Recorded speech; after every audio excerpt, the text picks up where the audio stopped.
इस प्रकार से मास फल भी ज्ञात कर सकते हैं। कौन सा महीना इसके लिए उचित है। संक्रांति प्रवेश के दिन प्रत्येक ग्रह जिस राशि में स्थित हो, जिस राशि में, यानी कोई भी सूर्य की संक्रांति जब बदलती है, सूर्य संक्रांति बदलता है, उस दिन कौन कौन सी राशि में कौन कौन से ग्रह हैं और उसमें कितने कितने बिंदु हैं, वो हम लेंगे। और इसके लिए हम क्या करेंगे, जन्मकालीन अष्टक वर्ग ले लेंगे। वो जो बिंदु है वो हम जन्मकालीन अष्टक वर्ग का लेंगे। सातों ग्रहों की, इसमें राहु केतु तो लिया ही नहीं जाता, छाया ग्रह होते, कोई ग्रह नहीं होते, लगन को इसमें लिया नहीं जाता। सातों ग्रहों की तत्काल अधिष्ठित राशि के बिंदुओं का योग कर लें। यानी कोई ग्रह आज जिस दिन संक्रांति बदलती है, जिस दिन का आपको जिस मास का लेना है, वो जिस राशि में स्थित है,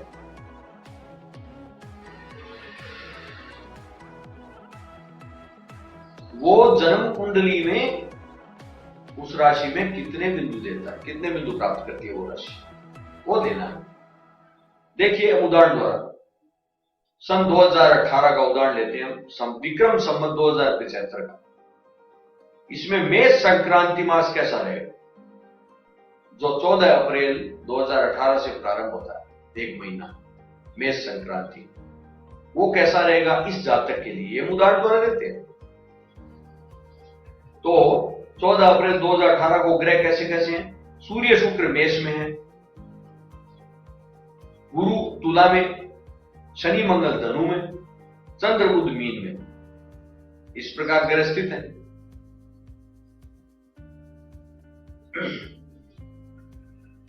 अब हम क्या करते हैं, सूर्याष्टक वर्ग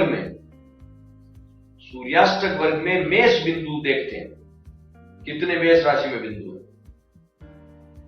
प्लस शुक्राष्टक वर्ग में मेष में कितने बिंदु है। क्योंकि सूर्य शुक्र मेष में है, इसलिए हम जन्म कुंडली के अंदर सूर्याष्टक वर्ग के मेष में कितने बिंदु और शुक्राष्टक वर्ग में मेष के कितने बिंदु, वो हम देखते हैं। तो इस कुंडली में हमने देखा सूर्याष्टक वर्ग में मेष में 5 बिंदु हैं, शुक्राष्टक वर्ग में मेष में 3 बिंदु हैं, शुक्राष्टक वर्ग में मेष में 3 बिंदु, ये कुल 8 बिंदु मेष में हो जाते हैं। गुरुवाष्टक वर्ग में हम देखते हैं, गुरु चूंकि तुला राशि में, तो गुरुवाष्टक वर्ग में तुला में कितने बिंदु, 4 बिंदु। संन्याष्टक वर्ग में हम देखते हैं धनु राशि में, और भौमाष्टक वर्ग में देखते हैं धनु राशि में, क्योंकि दोनों ग्रह धनु राशि में चल रहे हैं। तो संन्याष्टक वर्ग में धनु राशि में 3 बिंदु, भौमाष्टक वर्ग में धनु राशि में 2 बिंदु, कुल 5 बिंदु। हम चंद्राष्टक वर्ग में देखते हैं, चंद्राष्टक वर्ग और बुधाष्टक वर्ग में देखते हैं। चंद्राष्टक वर्ग में मीन राशि के अंदर 3 बिंदु, बुधाष्टक वर्ग में मीन राशि में 3 बिंदु, कुल 6 बिंदु। इन सभी बिंदुओं का हम योग कर लेते हैं, 5 + 3 + 4 + 3 + 2 + 3 + 3 = 23 बिंदु आ गए। अब 25 से कम बिंदु अशुभ होते हैं, तो यह महीना 14 अप्रैल 2018 से 14 मई 2018 इस मेष संक्रांति का जो महीना है वो इस जातक के लिए अशुभ रहेगा। इसको हम समुदायाष्टक वर्ग में भी देख सकते हैं।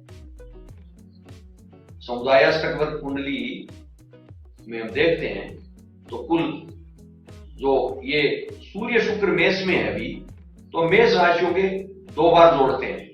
मेष राशि में समुदायाष्टक वर्ग में 31 बिंदु आते हैं, तो 31 और 31 सूर्य के और शुक्र के जोड़ लेते हैं। और तुला राशि में बृहस्पति अभी चल रहे हैं, तो समुदायाष्टक वर्ग में तुला राशि में 29 बिंदुओं को हमने ले लिए।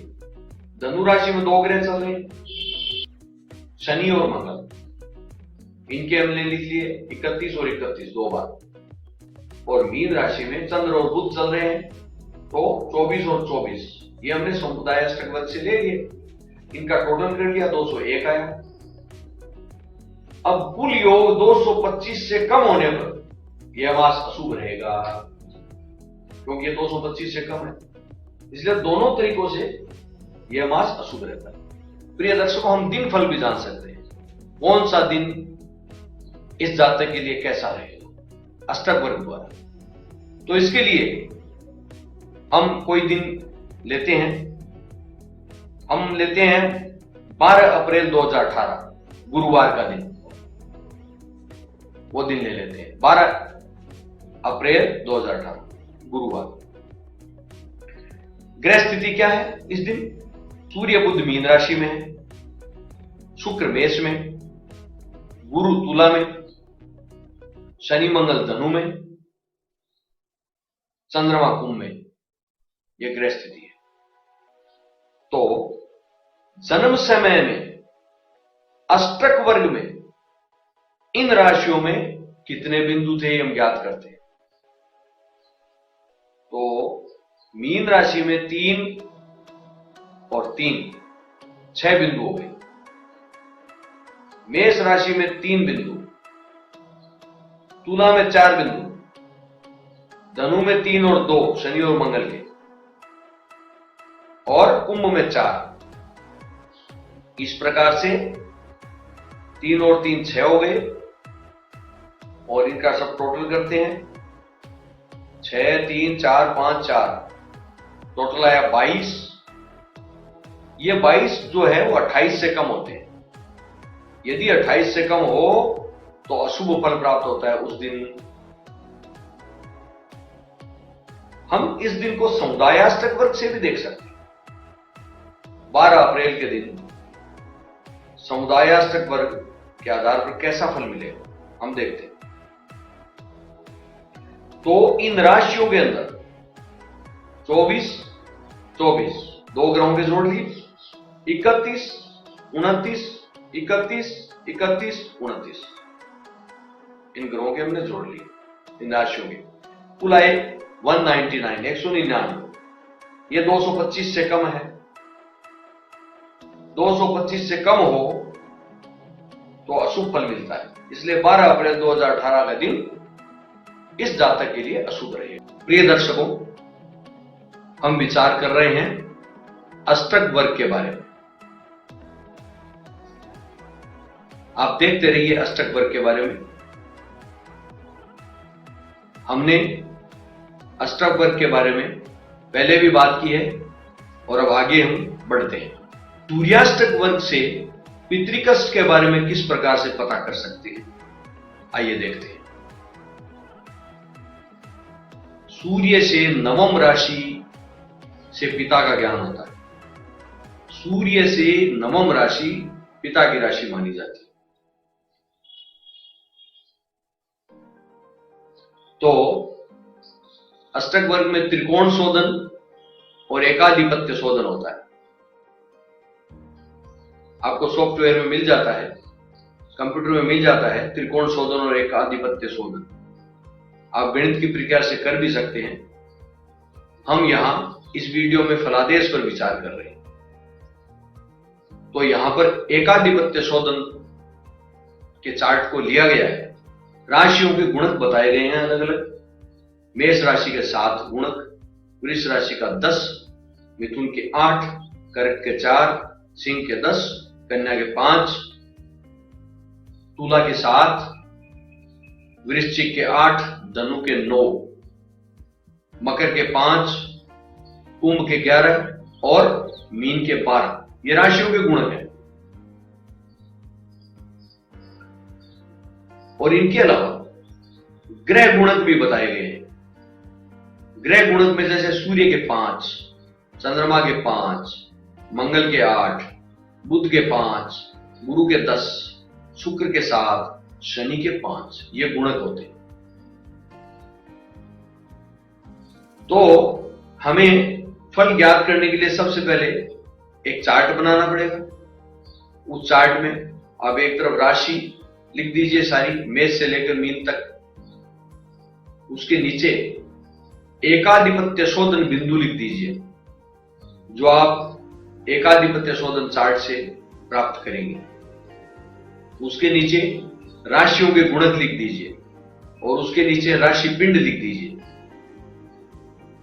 फिर ग्रह जो है कौन कौन सी राशियों में है वो उन ग्रहों का नाम लिख दीजिए और उसके नीचे ग्रह पिंड लिख दीजिए और फिर योग पिंड उनका योग कर दीजिए। तो आइए उदाहरण द्वारा देखते हैं इसी के। तो इस उदाहरण द्वारा हम देखें कि मेष राशि के अंदर एकाधिपत्य शोधन बिंदु से हमें बिंदु प्राप्त होते हैं एक। एकाधिपत्य शोधन चार्ट से हमें एक बिंदु प्राप्त होता है।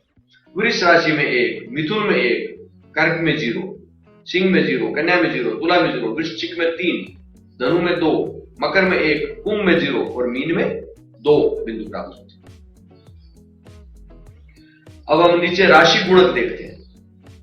तो राशि गुणक जो है, जो मैंने अभी आपको बताया, मेष राशि के 7, वृष के 10, मिथुन के 8, ये राशि गुणक हम लिख देते हैं यहां उनके नीचे। उसके बाद में राशि पिंड।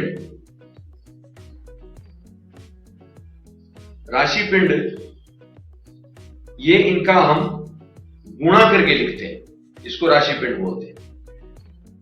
एकाधिपत्य शोधन बिंदु और राशि गुणक का हमने गुणा किया, जो फल आया वो यहां लिखा, उसको राशि पिंड बोलते हैं। जैसे 1 आया एकाधिपत्य शोधन बिंदु, 7 होता है राशि पिंड, तो 7 को 1 से गुणा किया तो 7 आया, तो हमने 7 उत्तर यहां लिख दिया राशि पिंड। राशि पिंड हुआ 7। यहां 1 वृष में आया 1 और राशि गुणक है 10, 10 को 1 से गुणा किया तो 10 आया, हमने लिखा 10। मिथुन में 1 है एकाधिपत्य शोधन में बिंदु और राशि गुणक होता है 8, तो 8 को 1 से गुणा किया तो उत्तर आया 8, हमने लिखा 8। आगे 0 और 4, इसको गुणा किया तो 0 आएगा, हमने लिखा 0, 0। फिर सिंह में 0 और 10, तो हमने 0 लिख दिया। कन्या में 0 और 5, हमने 0 लिख दिया। तुला में 0 और 7, हमने 0 लिख दिया। इसी प्रकार से वृश्चिक में 3 और 8 है, तो गुणनफल आ गया 24, हमने लिख दिया 24। धनु में 2 और 9 है, तो 18 आ गया गुणा करने पर। मकर का 1 और 5 है तो 5 आ गया, और कुंभ का 0 और 11 है तो 0 आ गया, और मीन का 2 और 12 है तो 24 आ गया, 24। इस प्रकार से ये राशि पिंड बन गया। अब हमने ग्रह लिख दिए। मेष राशि में बुध है, मंगल है, हमने लिख दिया। वृष में सूर्य है, मिथुन में शुक्र है, वृश्चिक में चंद्रमा, धनु में गुरु और मीन में शनि, हमने लिख दिया। इसके बाद में हम ग्रह गुणक लिखते हैं नीचे, जो हमने बताया पहले अभी कि ग्रह गुणक ये होते हैं। कौन कौन से? मेष के 5 और 8, वृष के 5। इसके बाद में हमने ग्रह गुणक लिख दिए। ग्रह गुणक कौन से? जो हमने अभी बताए, मैंने अभी बताया आपको कि बुध का जो गुणक है वो 5 है, बुध के नीचे लिख दिया 5। मंगल का 8 है तो मंगल के नीचे 8 लिख दिया। सूर्य का 5, शुक्र का 7, चंद्रमा का 5, गुरु का 10 और शनि का 5, ये हमने लिख दिया। अब हम इनका ग्रह पिंड बनाते हैं। ग्रह पिंड कैसे बनाएंगे? ग्रह पिंड भी हम एकाधिपत्य शोधन बिंदु को गुणा करके बनाए। तो जैसे सूर्य का ग्रह गुणक हमने 5 लिखा, उसको हमने 1 से गुणा किया। मेष राशि में 1 है एकाधिपत्य शोधन बिंदु, 5 को 1 से गुणा किया तो 5 लिख दिया। 8 को 1 से गुणा किया तो 8 लिख दिया। फिर वृष में आ जाइए, 5 को 1 से गुणा किया 5 लिख दिया। 7 को 1 से गुणा किया मिथुन में तो 7 लिख दिया। इसके बाद में चंद्रमा में आ जाएंगे। चंद्रमा का ग्रह गुणक 5 है, वृश्चिक में हमने 3 बिंदु प्राप्त किए, 15 आ गया गुणा करने में। धनु में 10 है और बिंदु है 2 तो 20 आ गया। शनि में 5 है और बिंदु 2 तो 10 आ गया। इस प्रकार से हमने ये लिख दिया। इनका हम इधर योग भी कर देते हैं। ग्रह पिंड 17 आ गए टोटल, राशि पिंड 96 आ गए। टोटल कितने हुए? 166 हो गए। 96 और 17 166। हमने इधर से भी योग कर दिया इनका, योग पिंड ये 20 हो गए। टोटल पिंड कौन से? राशि पिंड और ग्रह पिंड, इनको जोड़ते हैं तो ये हो गए 8 5 13 और 13 और 7 20 और 5 और 10 15 और 7 और 8 15, फिर ये 0 0 0 0 ऐसे, और फिर 15 और 24 को जोड़ दिया तो 39 हो गया, और 20 और 18 को जोड़ा 38 हो गया। बाकी जिनमें ग्रह नहीं है उनमें जो भी आए वो लिख दिए, जो राशि पिंड बचे वो लिख दिए, ग्रह पिंड है नहीं इसमें, और शनि का जो हमने लिख दिया, राशि पिंड और ग्रह पिंड को 10 और 24 को जोड़ा 34 आ गया, तो 166 हो। ये 166 क्या है? सूर्य के योग पिंड है, ये सूर्य के योग पिंड है। अब हम फलादेश कैसे निकालेंगे इनका? फलादेश तो हम सूर्य का भी निकालेंगे, परंतु इस प्रकार से आप सूर्य चंद्रमा मंगल सभी ग्रहों का योग पिंड निकाल लेंगे और उसके बाद में फलादेश करेंगे। अभी हम सूर्य के आधार पर करते हैं, तो सूर्य के जितने योग पिंड हो, जैसे 166 है इसमें, इसको गुणा करेंगे किससे? सूर्याधिष्ठित भाव से नवम के बिंदु, यानी सूर्य जिस राशि में है, इस कुंडली में सूर्य जिस राशि में है उससे नवम राशि कौन सी हो गई? सूर्य यहां वृष राशि में है और उससे नवम राशि हो गई मकर। नवम राशि पिता की होती है मकर राशि, और मकर में जितने बिंदु हैं, हम देखते हैं मकर में कितने बिंदु हैं, वो बिंदु हम लिखते हैं।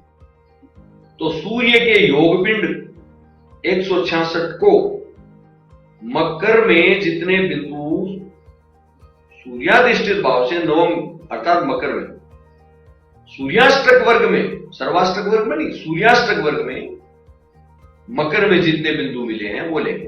तो हमने देखा सूर्याष्टक वर्ग में मकर में बिंदु है 5, 166 गुणा 5, उत्तर आया 830, 830 में 27 का भाग दिया, उत्तर आया 30, शेष बचा 20। हमें यहां शेष को ही लेना है, जो शेष बचा 20 उसको लेना है। अश्विनी नक्षत्र से 20वां नक्षत्र पूर्वाषाढ़ा होता है, और पूर्वाषाढ़ा से 10वां नक्षत्र भरणी होता है, और पूर्वाषाढ़ा से 19वां नक्षत्र पूर्वा फाल्गुनी होता है। ये दोनों त्रिकोण नक्षत्र कहलाते हैं इनसे। तो पूर्वाषाढ़ा 20वां नक्षत्र, वहां से 10वां भरणी और 19वां पूर्वा फाल्गुनी। इन तीनों नक्षत्रों में गोचर में शनि के जाने पर पिता या पिता समान व्यक्ति को कष्ट होता है, शारीरिक कष्ट होता है, मृत्यु होती है, संकट उत्पन्न होता है। यहां मृत्यु के लिए आयु खंड, आयु योग आदि सब देखना आवश्यक है। यदि वो सब मिलता है तो फिर अष्टक वर्ग द्वारा सटीक फलादेश किया जा सकता है कि कब होगा। आयु खंड नहीं हो तो नहीं होता है।